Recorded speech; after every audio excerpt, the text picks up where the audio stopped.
বর্তমান সময়ে বাংলাদেশের মোস্ট মডারেবল অ্যান্ড এক্সট্রিম রোড হচ্ছে বগা লেক এবং কেওক্রাডং, যেখানে রয়েছে মনোমুগ্ধকর প্রাকৃতিক পরিবেশ। এর পাশাপাশি রয়েছে ভয়ঙ্কর সব আপ অ্যান্ড ডাউন হিল, যেখানে অনেক বাইকাররা নিয়মিত পড়ে গেলেও বাইকার কমিউনিটি আরও আগ্রহ নিয়ে এগিয়ে যাচ্ছে কেওক্রাডং জয় করতে। আমিও তার ব্যতিক্রম নয়। টিমের সবাইকে নিয়ে চলে যাচ্ছি বগা লেক ও কেওক্রাডং এর দুর্গম পাহাড়ের extreme up and down hill জয় করতে। 3 দিন ও 3 রাতের ট্যুর প্ল্যানে কিভাবে কি করব, সমস্ত প্ল্যান শেয়ার করব আপনাদের সাথে। সমগ্র ট্যুর কয়েকটি পর্যায়ে আপলোড করা হবে। যারা আমার চ্যানেলে নতুন তারা চ্যানেলটি সাবস্ক্রাইব করে সাথে থাকতে পারেন। তো চলুন কথা না বাড়িয়ে ভিডিওটি শুরু করা যাক। সুন্দরবন যাওয়ার জন্য সব ব্যাকপ্যাক রেডি করতেছি, হঠাৎ করে প্ল্যান করলাম যাত্রা শুরু করতে যাচ্ছি। গাইস, আমাদের আরেকটা বাইক চলে আসছে, সাহারিয়ার আর অয়ন। অনেকদিন পরে ওরা আমার ব্লগে। সামনে আরো এক এক করে আরো অনেক অ্যাড হবে। এই দেখেন, আজমেরি পরিবহন অ্যাক্সিডেন্ট করছে, রাস্তার আইল্যান্ডের উপরে উঠাই দিছে। কোনো অ্যাক্সিডেন্টই আসলে কাম্য নয়, সম্ভবত কোনো নিহত হয় নাই, তবে আহত হওয়ার সম্ভাবনা বেশ। বন্ধুরা, ট্যুরের একটা মেইন অংশ হচ্ছে ফুয়েল নেওয়া।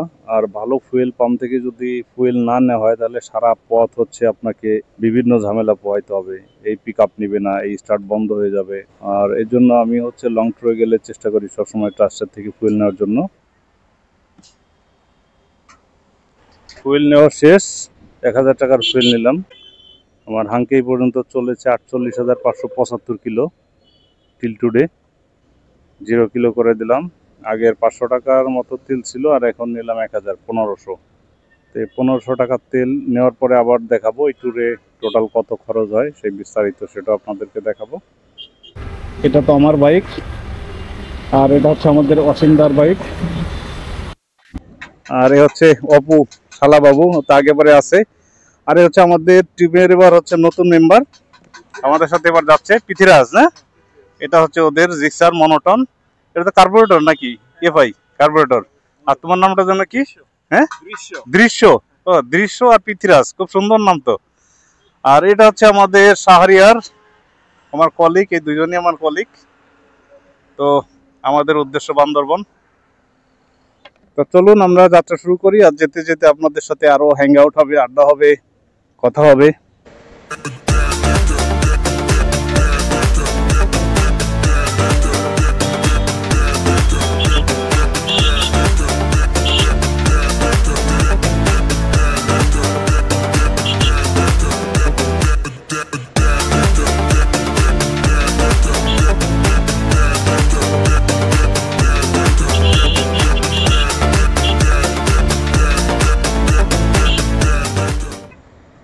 বাইকার্স, এই মুহূর্তে চলে এসেছি মেঘনা সেতুতে। মেঘনা সেতু টোল প্লাজা পার হলাম। তবে যেটা হচ্ছে ইন্টারেস্টিং বিষয়, যে মেঘনা সেতুতে আসলে টোল রাখেনি।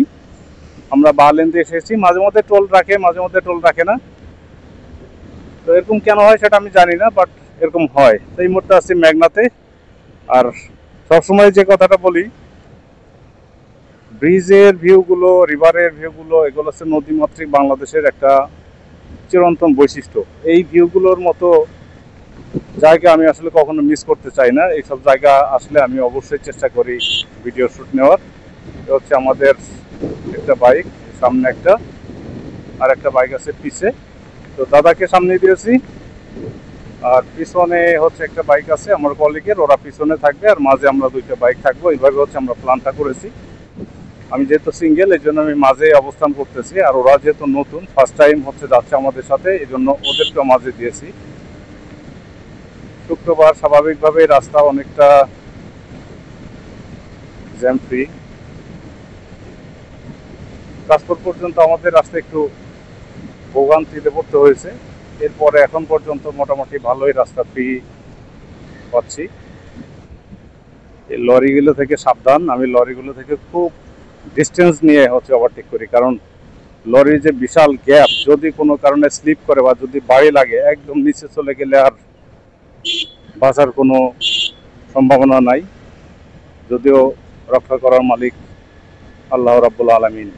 আর স্পিডিং 80-র ভিতরেই করব, এইভাবে আমরা নীতিগতভাবে সিদ্ধান্ত নিয়েছি যে কোনোভাবেই আমরা 80-র উপরে স্পিডিং করব না। শুধুমাত্র ওভারটেকিং এর সময় যদি প্রয়োজন হয় সেক্ষেত্রে আমরা হচ্ছে যে এটি ক্রস করব। তো এই বেসিক থিওরির উপরে ডিপেন্ড করে হচ্ছে যে আমরা 4টা বাইক যাত্রা শুরু করেছি। দোয়া করবেন যেন আমাদের যাত্রা সুন্দর হয় এবং নিরাপদে আমরা আবার বাসায় ফিরে আসতে পারি। বাইকার চলে এসেছি গোমতী সেতুতে।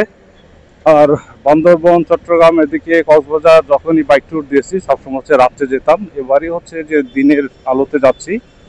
তার একটাই কারণ, সেটা হচ্ছে যেহেতু দেশের পরিস্থিতি খুব বেশি একটা ভালো না, আইন শৃঙ্খলা অবস্থা খুব ঘাটতি রয়েছে, যার জন্য দিনে যাচ্ছি। তো এই ভিউগুলো কখনোই ক্যামেরায় ওইভাবে ক্যাচ করা হয়নি, বা আমি নিজে হয়তো ওইভাবে ফিল করিনি। আর গোমতী ব্রিজে, দাউদকান্দি ব্রিজে জ্যামও ছিল, এখন জ্যাম নাই, এখন রাস্তা মোটামুটি ফাঁকা। এই যে আমাদের 3টে বাইক, আর দাদা পিছনে পড়ছে, সাথেই পাশাপাশি আছে। এই যে টেসলা, এই টেসলাগুলো হচ্ছে বিপদ। উল্টা দিকে সব উল্টা দিকে লাইন ধরে যাচ্ছে, লাইন ধরে দেখেন সিরিয়ালে। আগে এক সময় এই রোডে বামের লেন ধরে চলতাম আর কি, যখন প্রথম দিকে বাইক চালাতাম 18-19-এর দিকে। তখন তো অটো ছিল না রাস্তায়, টেসলা ছিল না, খুব সুন্দর বাম দিয়ে অনেক কেটে কুটে বের হওয়া যেত। কিন্তু এখন বামে যাই না, ইচ্ছা করে যাই না, কারণ বামে এই যে রিক্সা, অটো, সিএনজি সোজা উল্টা বিভিন্নভাবে আসে, ঠিক আছে। এই জন্য এখন আর বামে যাই না, এখন একটু কি করে ডাইনে যাবে। আস্তে আস্তে একটু এক্সপিরিয়েন্সও হয়েছে। এখন বর্ষার শেষের দিকে রাস্তার দুই পাশে পানি, শরতের আকাশ, সাদা সাদা মেঘ দেখা যাচ্ছে। আমার মিনি মিররটাতে দেখা যাচ্ছে, দেখেন আকাশটাকে কত সুন্দর দেখা যাচ্ছে। এই মিররটা মূলত হচ্ছে ব্লাইন্ড স্পটটা দেখার জন্য ভালো কাজ করে। এই যে আবার উল্টা দিকে টেসলা আসতেছে, সিএনজি। কেন ওইদিকে তো রাস্তা আছে রে ভাই, তোর উল্টা দিকে কেন আসতে হবে? তুই একটু সামনে যে কোথাও থেকে ইউটার্ন নিয়ে আয়, কিন্তু সেটা নিবে না। চাপায় আমি কখনো ঢুকি না, ঠিক আছে। আমার এটা হচ্ছে একটা বিপজ্জনক, কারণ একটু ধরনের 19-20 হলে কিন্তু আপনি চাকার তলে, যখন একটা গাড়ির গ্যাপ তৈরি হবে তখন ওভারটাইম করবেন। অনেকে দেখা যায় যে ওভার পারফরমেন্স দেখাতে যে এই চিপার মধ্যে ঢুকে যায়, আবার যেগুলো ভিডিও করে সেগুলো ভাইরালও হয়। এগুলা বিপজ্জনক, এবং বেঁচে থাকলে এনজয় করার জন্য, দেখার জন্য অনেক সুযোগ পাওয়া যাবে, কিন্তু একটা দুর্ঘটনা হলে শুধু নিজেরই না, পুরো বালুর ট্রাক বা হচ্ছে বালু কই ঢুকছি আল্লাহ। এই বড় লোড গাড়ির বামে ঢোকা ঠিক হয় নাই মোটেও, ডান দিয়েই থাকতে হবে, বামে আর ঢোকা যাবে না। আর হাইওয়েতে চালানোর হচ্ছে একটা টেকনিক, সেটা হচ্ছে আপনাকে গাড়ির গতির সাথে সাথে যেতে হবে। রাস্তার যে একটা গতি আছে, গাড়ির যে একটা মুভমেন্ট আছে, ওই মুভমেন্টের সাথে সাথে যাইতে হবে।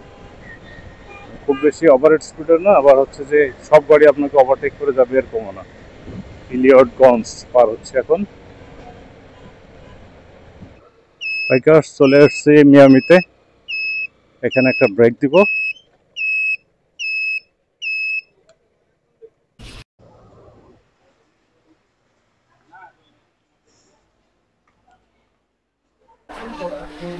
নিয়ে আসছেন আপনি যদি স্বাদ না থাকে। সবাই ওরা কি টানা টানতেছে রে ভাই, আমি 90-95 ওদের দেখা পাইতেছি না, কই আছে ওরা। আমার তো মনে হয় আমাকে রেখে ওরা 3-4 কিলো আগে চলে গেছে। আবার সবাই এক হয়েছে, একটা বাইক সামনে আছে। একটু সৌদির সাথে একটু টানাটানি করি দেখি।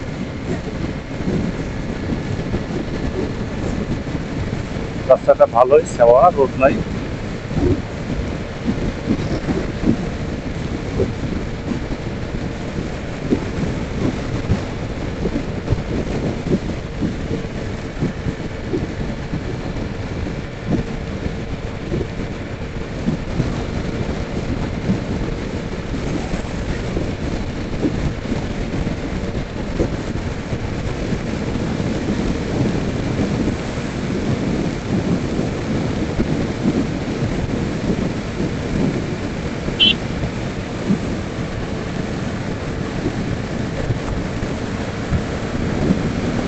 আর সৌদি আরে খেয়ে দেই।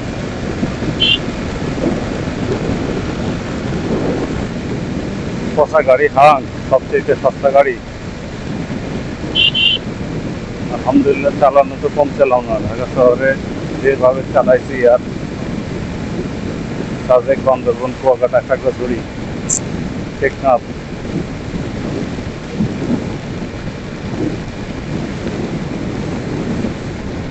এখন পর্যন্ত আলহামদুলিল্লাহ হতাশ করেনি।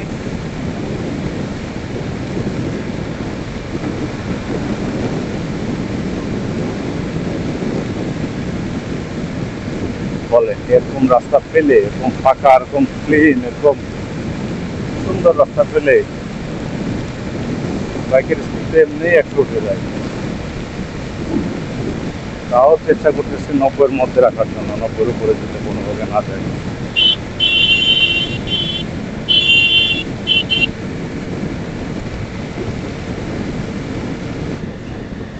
বন্ধুরা প্রায় 3টা বাজে, আমরা ফেনী পার হয়ে গেছি, চট্টগ্রাম এরিয়ার ভিতরে ঢুকেছি, অর্থাৎ চট্টগ্রাম জেলার ভিতরে ঢুকেছি। সেটা গাড়ির চাপ মোটামুটি নেই বলে চলে, সহনীয়। কিছু সিএনজি আছে, ট্রাক আছে, 2-একটা বাস আছে মাঝে মধ্যে। খুব চমৎকার একটা রাইডিং এনজয় করছি। এই রাস্তায় আমি এর আগে যতবার আসছি সবসময় হচ্ছে আমি রাত্রে আসছি, যার জন্য এই রাস্তার বিউটিটা ওইভাবে অ্যাবজর্ব করতে পারিনি। দেখুন ধান ক্ষেত আর হচ্ছে মিরসরাই পাহাড়। ভিউয়ার্স, আমরা ঢুকে গেছি ইতিমধ্যে বাইজিৎ লিংক রোডে। আর বাইজিৎ লিংক রোডে বাইক নিয়ে কখনো আসা হয়নি আমার, মানে যে কয়বার এসেছি রাত্রে এখান থেকে গেছি, কিন্তু কিছুই দেখতে পারিনি। আর লাস্টে যে গত বছর ফেব্রুয়ারিতে কক্সবাজার গিয়েছিলাম, বান্দরবন কক্সবাজার গাড়ি নিয়ে, তখন হচ্ছে এখান থেকে যাওয়া হয়েছিল। তো এই প্লেসটা একসময় খুব জনপ্রিয় এবং ভাইরাল একটা জায়গা ছিল, এখন অবশ্য নেই। যখন এই রাস্তাটা হয় তখন মানুষ এই রাস্তাটা দেখার জন্য দূর দূরান্ত ঢাকা থেকে চলে আসতো বাইক নিয়ে, ছবি তুলতো। তবে আমরা এখন যেহেতু বান্দরবনে যাচ্ছি, বান্দরবনের কাছে তো আসলে এইসব পাহাড় কিছুই না, এগুলা হচ্ছে ABCD।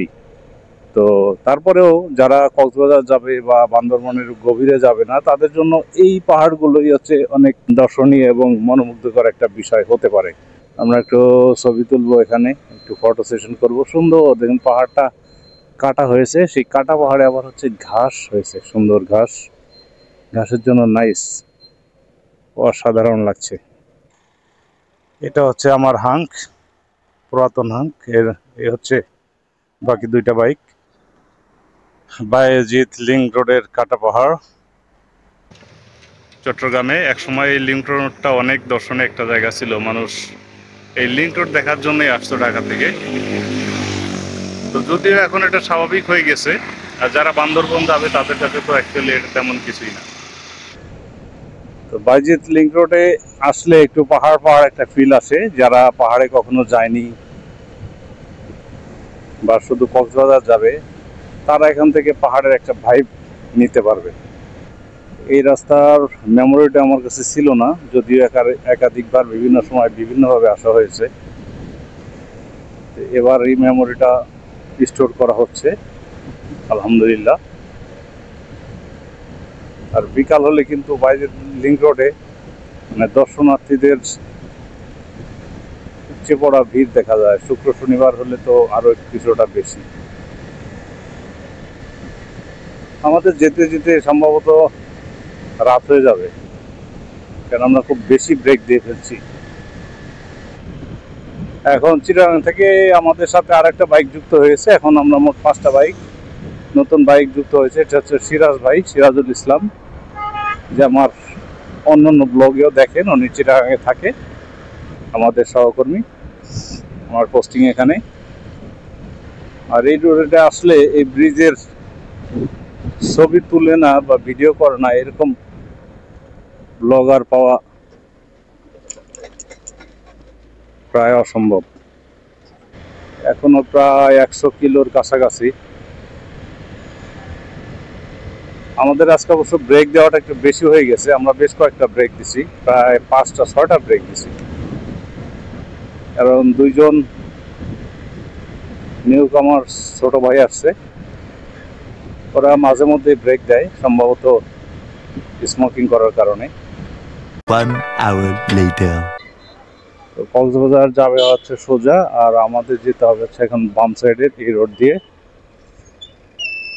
যে এটাই হচ্ছে বান্দরবনের রাস্তা, কেরানীর হাট। A few moments later.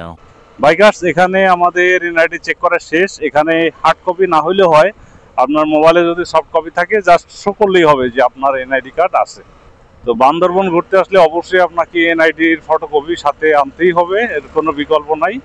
এই রাস্তাটা সুন্দর, অনেক সুন্দর, অনেক সুন্দর ভিউ থাকে দিনে, কিন্তু আনফর্চুনেটলি আমরা যেহেতু রাত হয়ে গেছে আস্তে আস্তে সুন্দর ভিউগুলো দেখাতে পারছি না। যে বাঘগুলো আছে, যে সুন্দর সুন্দর কর্নারিং এর রাস্তাগুলো রয়েছে, সেগুলা রাত্রে আসলে দেখানো যাচ্ছে না, দেখেও বোঝা যাচ্ছে না।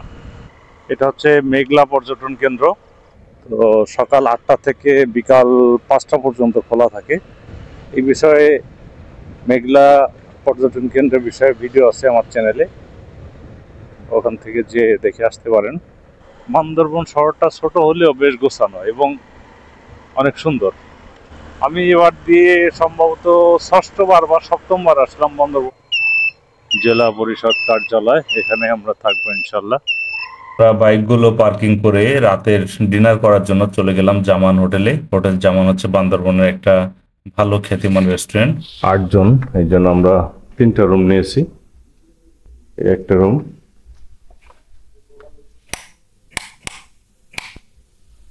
এখানে ছিলাম আমরা 3 জন। এই বেডটা বেশ বড়।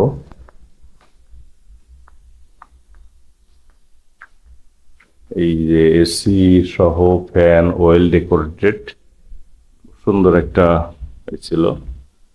পড়ার টেবিল, বই, সেলফ। এটা হচ্ছে ভিআইপি আর কি, সবাইকে সাধারণত দেয় না। তো এটা হচ্ছে আমাদের একটা রুম আর কি, যেখানে আমরা হচ্ছে 3 জন ছিলাম, কারণ আমরা 3 জন যেহেতু সমসাময়িক কলিগ এবং খুব ঘনিষ্ঠ, এই জন্য আমরা ছিলাম এই রুমটাতে। আর এটা হচ্ছে আমাদের সেকেন্ড রুম। এটা হচ্ছে আমাদের আরেকটা রুম। এই রুমে ছিল হচ্ছে 2 জন, ওরাও আমার সহকর্মী। এখানেও এসি আছে, বিশাল বড় রুম, জামা কাপড় রাখার ড্রয়ার। এখানে হচ্ছে একটা আলনা, সোফা, ডাবল ফ্যান। এটা হচ্ছে আর একটা রুম, এটাও এসি ব্যবস্থা আছে। এখানে ছিল হচ্ছে ওরা 3 জন, ওরা 3 জনই বন্ধু। কিভাবে আপনারা এখানে থাকতে পারবেন বা আমরা কিভাবে থাকলাম, সেই বিষয়টা হয়তো অনেকের কৌতূহল রয়েছে বা আপনারা জানতে চাচ্ছেন। এটা অ্যাকচুয়ালি সবার জন্য ওপেন না, এটা হচ্ছে যারা সরকারি কর্মকর্তা কর্মচারী তাদের জন্য। এবং আপনার যদি কোনো আত্মীয় স্বজন, কোনো ফ্রেন্ড যদি এরকম থেকে থাকেন যে সরকারি চাকরি করেন, প্রথম শ্রেণীর বা ভালো অবস্থানে আছেন, সে এখানে ফোন করতে হবে। এখানে ফোন করলে তার পরিচয়তে বুকিং দিতে হবে। থাকার রেটটা সরকারিভাবে একটা রেট আছে, এটা খুবই কম। সেই রেটে আপনারা এখানে থাকতে পারবেন। তবে এখানে যারা স্টাফ আছে তাদেরকে যাওয়ার সময় একটা বকশিশ দিলে ওরা খুব খুশি হয়। তো এই হচ্ছে এখানে থাকার ব্যবস্থা। এটা এখানে সবাই থাকতে পারে না। এখানে থাকার জন্য যেটা বললো, আপনাকে এই টিপস অবলম্বন করতে হবে। আপনি ফ্যামিলি নিয়ে বা ফ্রেন্ড নিয়ে বা ব্যক্তিগতভাবে এসে থাকতে পারবেন। সেক্ষেত্রে আপনার কোনো রিলেটিভ, কোনো বন্ধু বা আপনি নিজে যদি সরকারি কর্মকর্তা হন, অন্তত প্রথম শ্রেণী, তাহলে আপনি এখানে ফোন করে বুকিং দিয়ে এখানে থাকতে পারবেন, থাকার ব্যবস্থা রয়েছে।